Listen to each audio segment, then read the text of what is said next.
Hey Danny, how you doing, man? Very Um, good.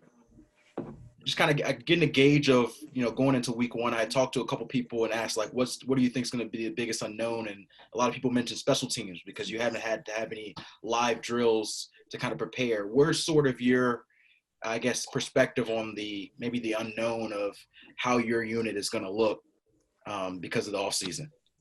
Well, yeah, I think you're always going into the first game, even after having played preseason games. There's always um, that ramping up of the regular season as compared to the preseason. Now you just add to it that we didn't even have those preseason games. But I think we've done a good job in how we've structured practice and how we worked. Obviously, true game reps, you really don't know how guys are going to perform until they get in that situation. So, but I like the way we've worked. I like the plan we've had. We'll have a good week of practice, hopefully, and see what we have on Sunday. Josh.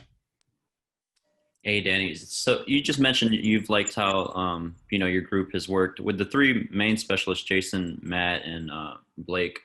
How do you think they did really over the past month and just the sense of they didn't have any outside competition? So do you think they were able to kind of hone in on themselves and get that motivation within themselves throughout camp?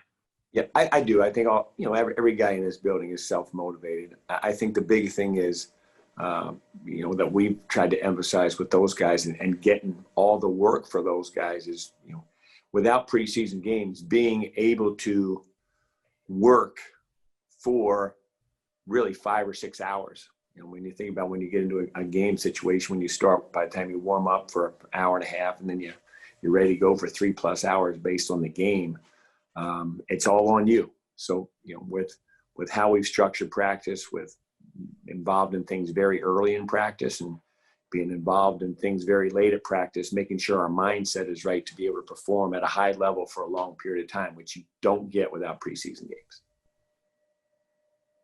Cam Wolf. Hey Danny, where are you guys with your return situation? I know Jakeem has handled a lot of that in the past. Is he still expected to be your primary guy there? Yeah, we're, like I've said all through camp, we have a couple guys that we're very happy we have with. Obviously, Jakeem's done a good job and had a lot of production in this league. So we feel good about where we're at with our return situation, obviously involving and especially with Jakeem. Josh. Yeah, Danny, staying on that topic, what do you think of the acquisition or the opportunity to add a player like Lynn Bowden, who has return experience, at a pretty successful clip, during his days in college?